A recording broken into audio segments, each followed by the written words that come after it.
Indian Summer of an Uncle by P.G. Wodehouse.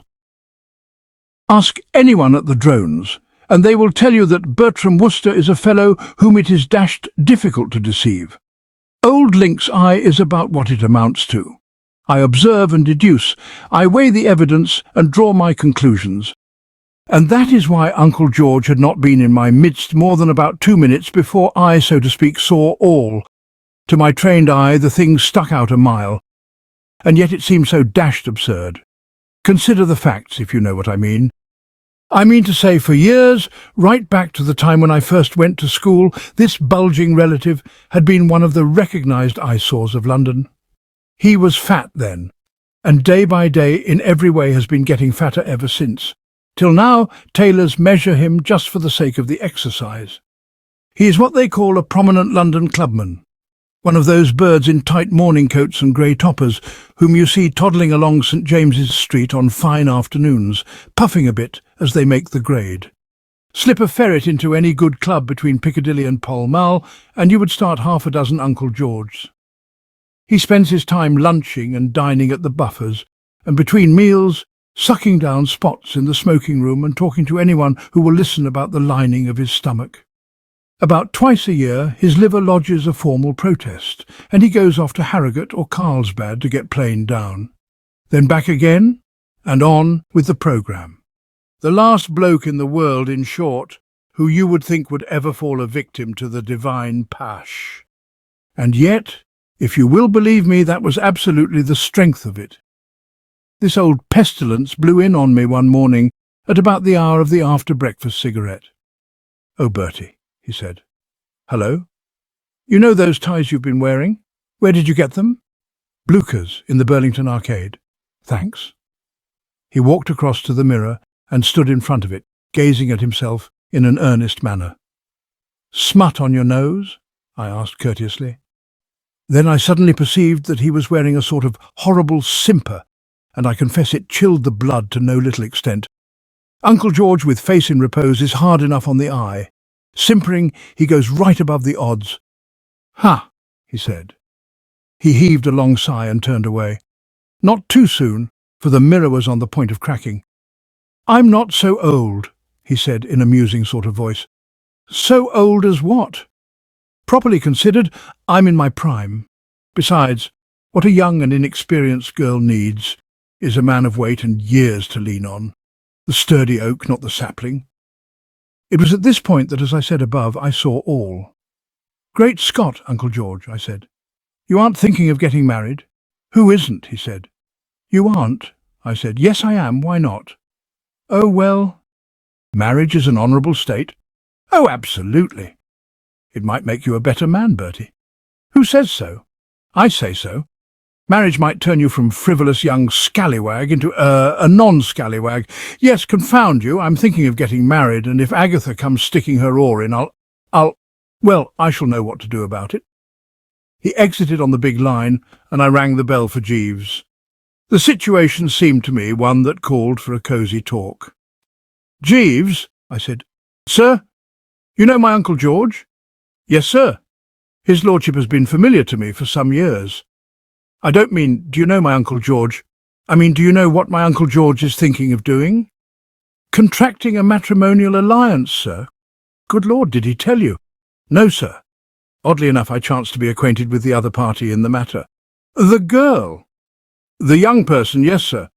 It was from her aunt, with whom she resides, that I received the information that his lordship was contemplating matrimony." "Who is she?" "A Miss Platt, sir. Miss Rhoda Platt, of Wistaria Lodge, Kitchener Road, East Dulwich." "Young?" "Yes, sir." "The old fathead?" "Yes, sir." The expression is one which I would, of course, not have ventured to employ myself, but I confess to thinking his lordship somewhat ill-advised. One must remember, however, that it is not unusual to find gentlemen of a certain age yielding to what might be described as a sentimental urge. They appear to experience what I may term a sort of Indian summer, a kind of temporarily renewed youth. The phenomenon is particularly noticeable, I am given to understand, in the United States of America among the wealthier inhabitants of the city of Pittsburgh. It is notorious, I am told, that sooner or later, unless restrained, They always endeavour to marry chorus girls. Why this should be so, I'm at a loss to say, but I saw that this was going to take some time. I tuned out. From something in Uncle George's manner, Jeeves, as he referred to my Aunt Agatha's probable reception of the news, I gather that this Miss Platt is not of the noblesse.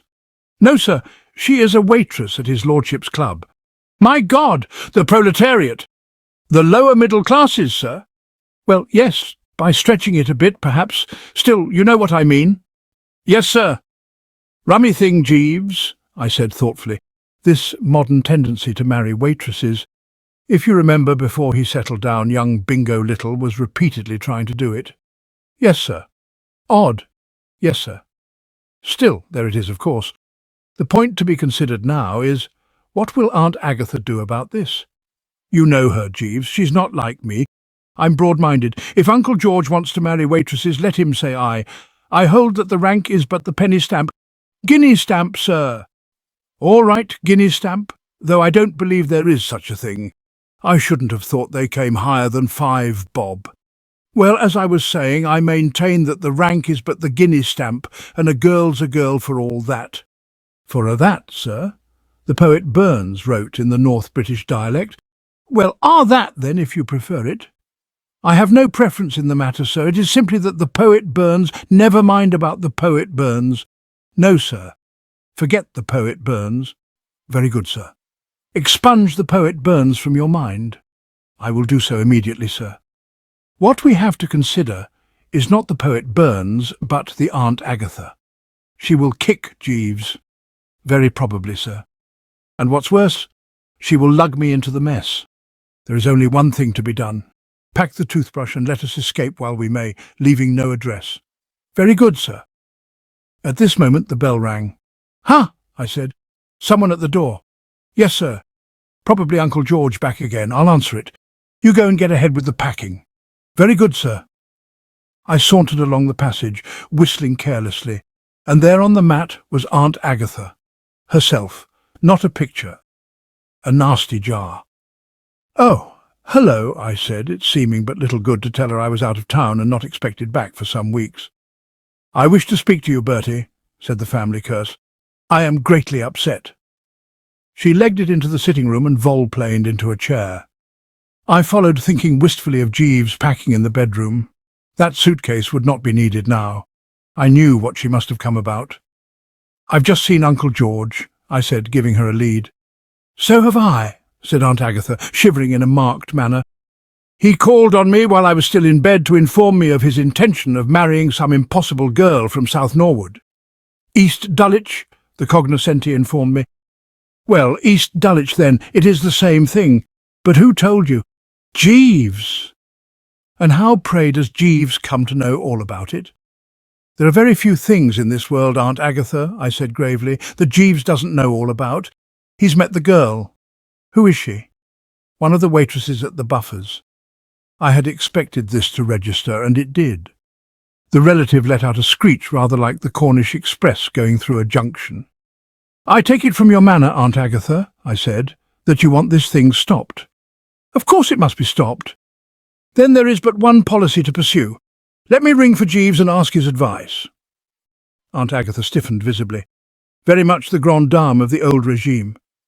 Are you seriously suggesting that we should discuss this intimate family matter with your manservant? Absolutely. Jeeves will find the way.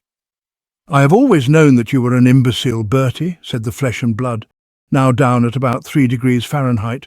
But I did suppose that you had some proper feeling, some pride, some respect for your position. Well, you know what the poet Burns says. She squelched me with a glance.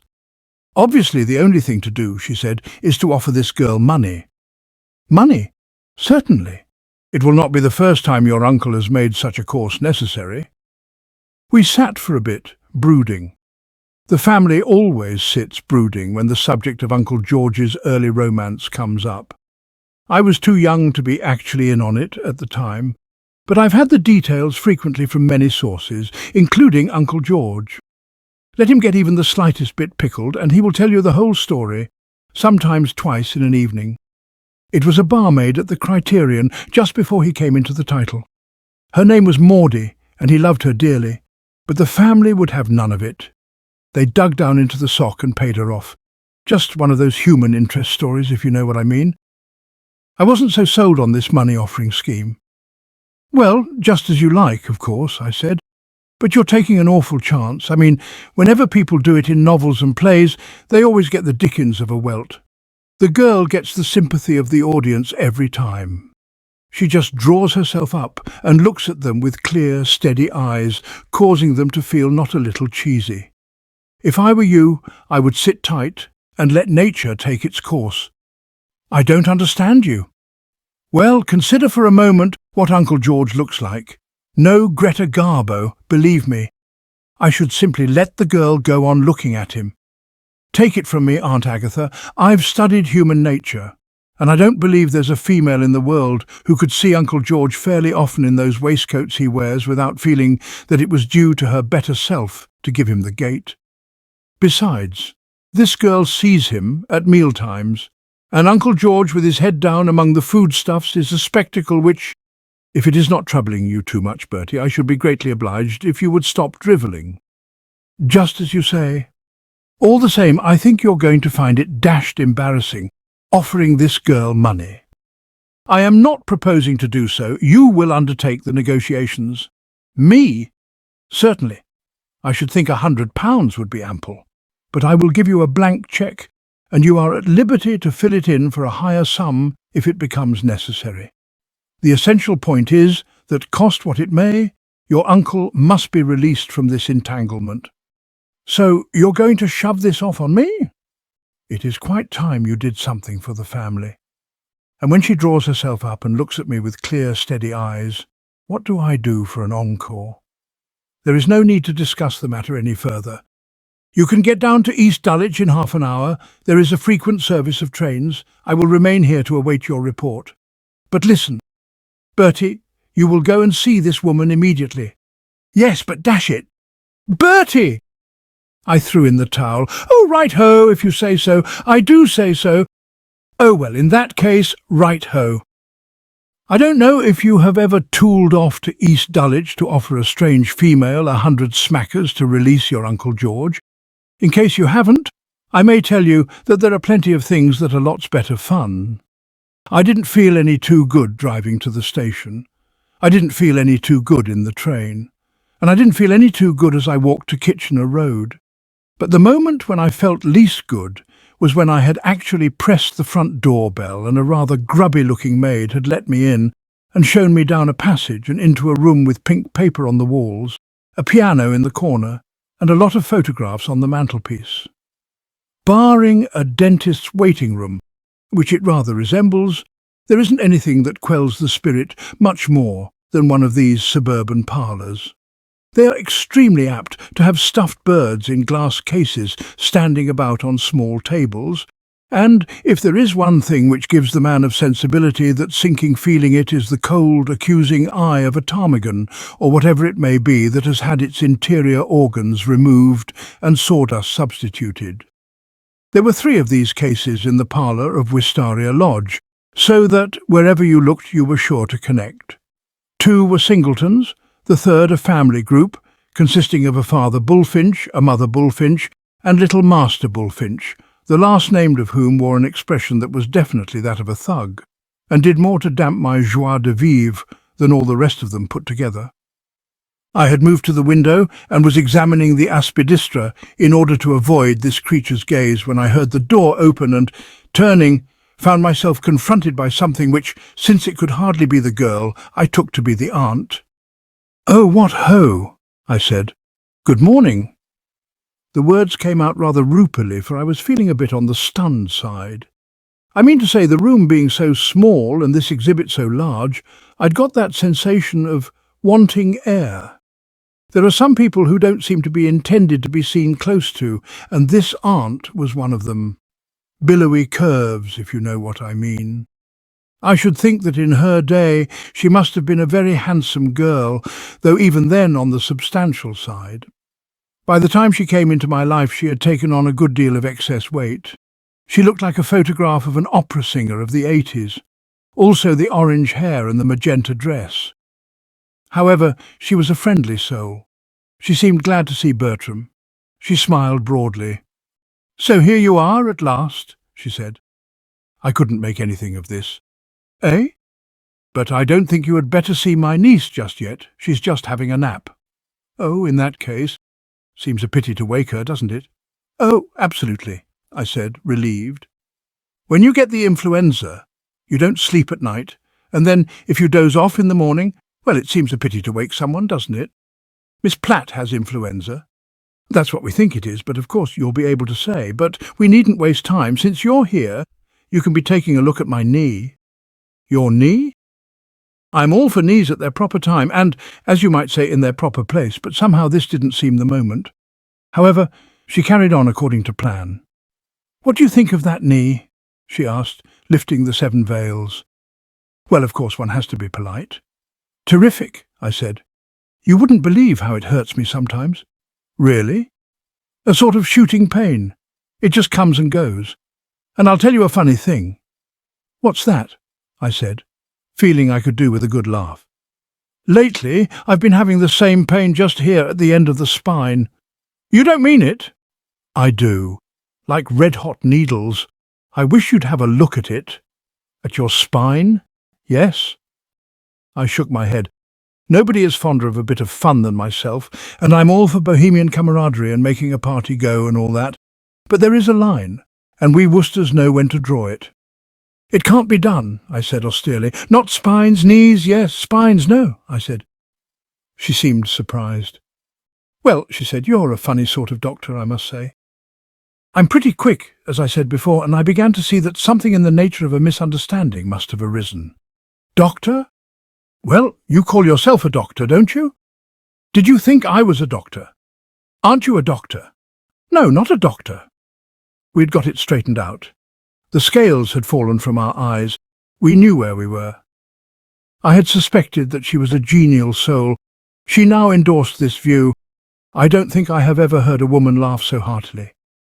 "Well, that's the best thing," she said, borrowing my handkerchief to wipe her eyes. "Did you ever? But if you aren't the doctor, who are you?" "Worcester's the name. I came to see Miss Platt." "What about?" This was the moment, of course, when I should have come out with the cheque and sprung the big effort. But somehow I couldn't make it. You know how it is. Offering people money to release your uncle is a scaly enough job at best, and when the atmosphere's not right, the shot simply isn't on the board. "Oh, just came to see her, you know." I had rather a bright idea. "My uncle heard she was seedy, don't you know, and asked me to look in and make inquiries," I said. "Your uncle? Lord Yaxley?" "Oh, so you are Lord Yaxley's nephew?" "That's right. I suppose he's always popping in and out here." "What? No, I've never met him." "You haven't?" "No. Rhoda talks a lot about him, of course, but for some reason she's never so much as asked him to look in for a cup of tea." I began to see that this Rhoda knew her business. If I'd been a girl with someone wanting to marry me, and knew that there was an exhibit like this aunt hanging around the home, I too should have thought twice about inviting him to call until the ceremony was over, and he had actually signed on the dotted line. I mean to say, a thoroughly good soul heart of gold beyond a doubt, but not the sort of thing you wanted to spring on Romeo before the time was ripe. "I suppose you were all very surprised when you heard about it," she said. "Surprised is right. Of course nothing is definitely settled yet." "You don't mean that? I thought—" "Oh no, she's thinking it over." "I see. Of course, she feels it's a great compliment, but then sometimes she wonders if he isn't too old. My Aunt Agatha has rather the same idea. Of course, a title is a title." "Yes, there's that. What do you think about it yourself?" "Oh, it doesn't matter what I think. There's no doing anything with girls these days, is there?" "Not much. What I often say is I wonder what girls are coming to. Still, there it is. Absolutely." There didn't seem much reason why the conversation shouldn't go on forever. She had the air of a woman who had settled down for the day. But at this point the maid came in and said the doctor had arrived. I got up. "I'll be tooling off then." "If you must." "I think I'd better." "Well, pip-pip, toodle-oo," I said, and out into the fresh air. Knowing what was waiting for me at home, I would have preferred to have gone to the club and spent the rest of the day there, but the thing had to be faced. "Well?" said Aunt Agatha as I trickled into the sitting room. "Well, yes and no," I replied. "What do you mean? Did she refuse the money?" "Not exactly." "She accepted it?" "Well, there again, not precisely." I explained what had happened. I wasn't expecting her to be any too frightfully pleased, and it's as well that I wasn't, because she wasn't. In fact, as the story unfolded, her comments became fruitier and fruitier, and when I had finished, she uttered an exclamation that nearly broke a window. It sounded something like, "Gaw!" as if she had started to say, "Gawblimey," and had remembered her ancient lineage just in time. "I'm sorry," I said. "And can a man say more?" I lost my nerve. The old morale suddenly turned blue on me. It's the sort of thing that might have happened to anyone. I never heard of anything so spineless in my life. I shivered, like a warrior whose old wound hurts him. "I'd be most awfully obliged, Aunt Agatha," I said, "if you would not use that word spine. It awakens memories." The door opened. Jeeves appeared. "Sir?" "Yes, Jeeves." "I thought you called, sir." "No, Jeeves." "Very good, sir." There are moments when, even under the eye of Aunt Agatha, I can take the firm line. And now, seeing Jeeves standing there with the light of intelligence simply fizzing in every feature, I suddenly felt how perfectly footling it was to give this preeminent source of balm and comfort the go-by simply because Aunt Agatha had prejudices against discussing family affairs with the staff. It might make her say, "Gaw!" again, but I decided to do as we ought to have done right from the start. Put the case in his hands. "Jeeves," I said, "this matter of Uncle George." "Yes, sir." "You know the Cirques?" "Yes, sir." "You know what we want?" "Yes, sir." "Then advise us and make it snappy. Think on your feet."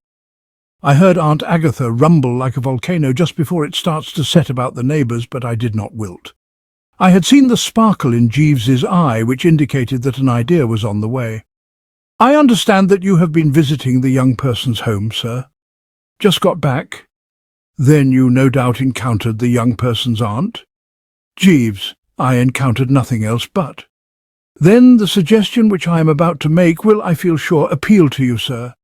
I would recommend that you confront his lordship with this woman. It has always been her intention to continue residing with her niece after the latter's marriage. Should he meet her, this reflection might give his lordship pause. As you are aware, sir, she is a kind-hearted woman, but definitely of the people." "Jeeves, you are right. Apart from anything else, that orange hair." "Exactly, sir. Not to mention the magenta dress." "Precisely, sir." "I'll ask her to lunch tomorrow to meet him. You see," I said to Aunt Agatha, who was still fermenting in the background, "a ripe suggestion first crack out of the box. Did I or did I not tell you—" "That will do, Jeeves," said Aunt Agatha. "Very good, madam." For some minutes after he had gone, Aunt Agatha strayed from the point a bit, confining her remarks to what she thought of a Worcester who could lower the prestige of the clan by allowing menials to get above themselves. Then she returned to what you might call the main issue. "Bertie," she said, "you will go and see this girl again tomorrow, and this time you will do as I told you. But dash it, with this excellent alternative scheme based firmly on the psychology of the individual, that is quite enough, Bertie. You heard what I said. I'm going. Goodbye." She buzzed off, little knowing of what stuff Bertram Wooster was made. The door had hardly closed before I was shouting for Jeeves. "Jeeves," I said, "the recent aunt will have none of your excellent alternative schemes, but nonetheless I propose to go through with it unswervingly. I consider it a ball of fire. Can you get hold of this female and bring her here for lunch tomorrow?" "Yes, sir." "Good. Meanwhile I will be phoning Uncle George. We will do Aunt Agatha good despite herself. What is it the poet says, Jeeves?" "The poet Burns, sir." "Not the poet Burns, some other poet, about doing good by stealth. These little acts of unremembered kindness, sir. That's it in a nutshell, Jeeves. I suppose doing good by stealth ought to give one a glow, but I can't say I found myself exactly looking forward to the binge in prospect. Uncle George by himself is a mouldy enough luncheon companion, being extremely apt to collar the conversation and confine it to a description of his symptoms, he being one of those birds who can never be brought to believe that the general public isn't agog to hear all about the lining of his stomach. Add the aunt, and you have a little gathering which might well dismay the stoutest. The moment I woke, I felt conscious of some impending doom, and the cloud, if you know what I mean, grew darker all the morning. By the time Jeeves came in with the cocktails, I was feeling pretty low. "For 2 pins, Jeeves," I said, "I would turn the whole thing up and leg it to the drones. I can readily imagine that this will prove something of an ordeal, sir. How did you get to know these people, Jeeves?" "It was through a young fellow of my acquaintance, Sir Colonel Mainwaring Smith's personal gentleman's gentleman. He and the young person had an understanding at the time, and he desired me to accompany him to Wistaria Lodge and meet her." "They were engaged?" "Not precisely engaged, sir, an understanding." "What did they quarrel about?" "They did not quarrel, sir. When his lordship began to pay his addresses, the young person, naturally flattered, began to waver between love and ambition. But even now she has not formally rescinded the understanding." "Then, if your scheme works and Uncle George edges out, it will do your pal a bit of good?" "Yes, sir. Smethurst. His name is Smethurst. Would consider it a consummation devoutly to be wished." "Rather well put, that, Jeeves. Your own?" "No, sir. The Swan of Avon, sir." An unseen hand without tootled on the bell, and I braced myself to play the host. The binge was on. "Mrs. Wilberforce, sir," announced Jeeves. "And how I'm to keep a straight face with you standing behind and saying, 'Madam, can I tempt you with a potato?' is more than I know," said the aunt, sailing in, looking larger and pinker and mate-tier than ever. "I know him, you know," she said, jerking a thumb after Jeeves. "He's been round and taken tea with us." "So he told me." She gave the sitting-room the once-over. "You've got a nice place here," she said, "though I like more pink about. It's so cheerful. What's that you've got there? Cocktails?" "Martini with a spot of absinthe," I said, beginning to pour. She gave a girlish squeal. "Don't you try to make me drink that stuff. Do you know what would happen if I touched one of those things? I'd be racked with pain. What they do to the lining of your stomach." "Oh, I don't know." "I do. If you had been a barmaid as long as I was, you'd know too." "Oh, were you a barmaid?" "For years, when I was younger than I am. At the Criterion." I dropped the shaker. "There," she said, pointing the moral. "That's through drinking that stuff. Makes your hand wobble. What I always used to say to the boys was port, if you like. Port's wholesome. I appreciate a drop of port myself. But these newfangled messes from America, no." But they would never listen to me. I was eyeing her warily.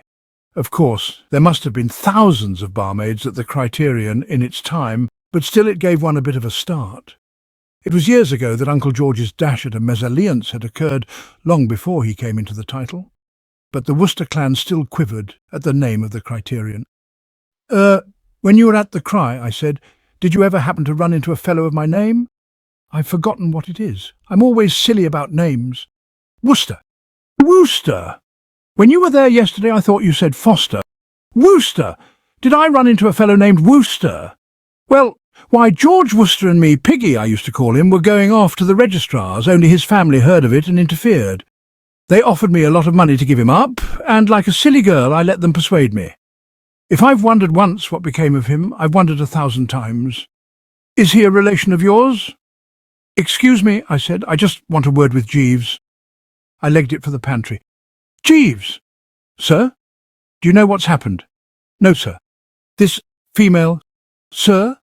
"She's Uncle George's barmaid." "Sir? Oh, dash it, you must have heard of Uncle George's barmaid. You know all the family history. The barmaid he wanted to marry years ago." "Ah, yes, sir. She's the only woman he ever loved. He's told me so 1,000,000 times. Every time he gets to the 4th whiskey and potash, he always becomes maudlin about this female. What a dashed bit of bad luck. The first thing we know, the call of the past will be echoing in his heart. I can feel it, Jeeves. She's just his sort. The first thing she did when she came in was to start talking about the lining of her stomach. You see the hideous significance of that, Jeeves? The lining of his stomach is Uncle George's favourite topic of conversation. It means that he and she are kindred souls. This woman and he will be like— Deep calling to deep, sir? Exactly. Most disturbing, sir. What's to be done? I could not say, sir. I'll tell you what I'm going to do. Phone him and say the lunch is off. Scarcely feasible, sir. I fancy that is his lordship at the door now. And so it was. Jeeves let him in, and I followed him as he navigated down the passage to the sitting room. There was a stunned silence as he went in, and then a couple of the startled yelps you hear when old buddies get together after long separation. "Piggy! Maudie! Well, I never. Well, I'm dashed. Did you ever? Well, bless my soul. Fancy you being Lord Yaxley," came into the title soon after we parted. Just to think.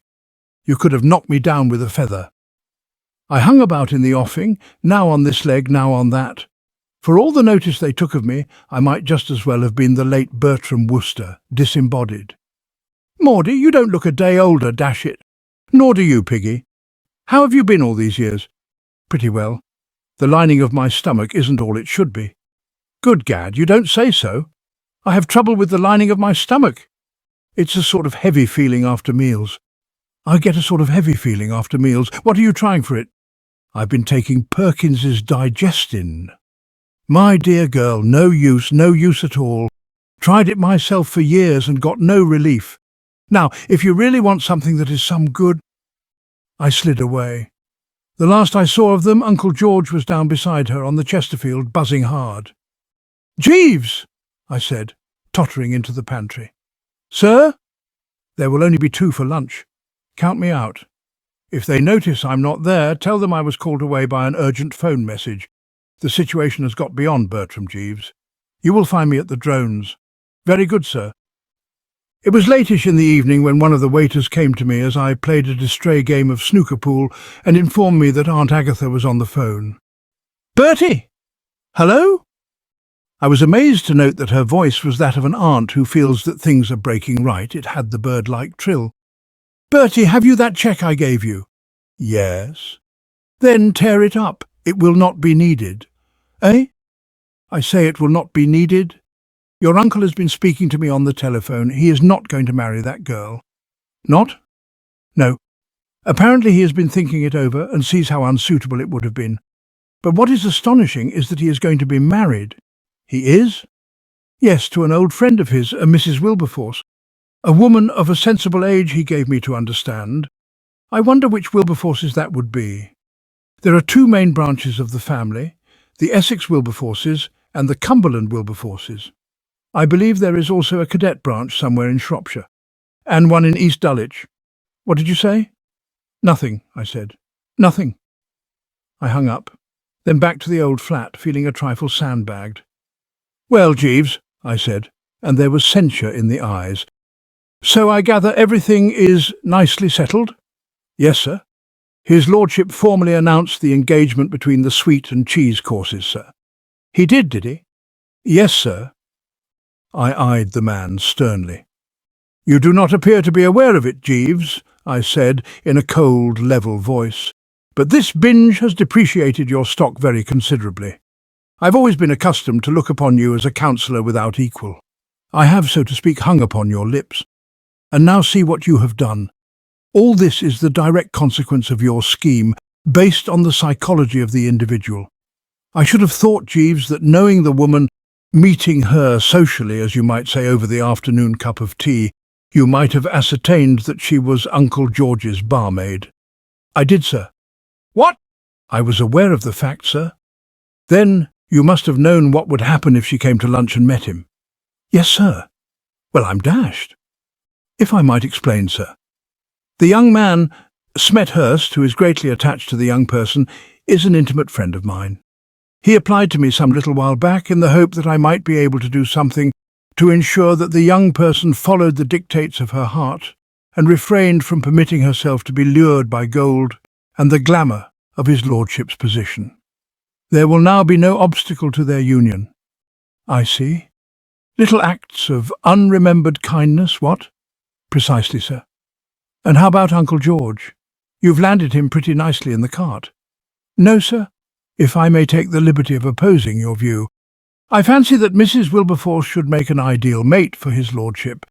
If there was a defect in his lordship's mode of life, it was that he was a little unduly attached to the pleasures of the table." Ate like a pig, you mean?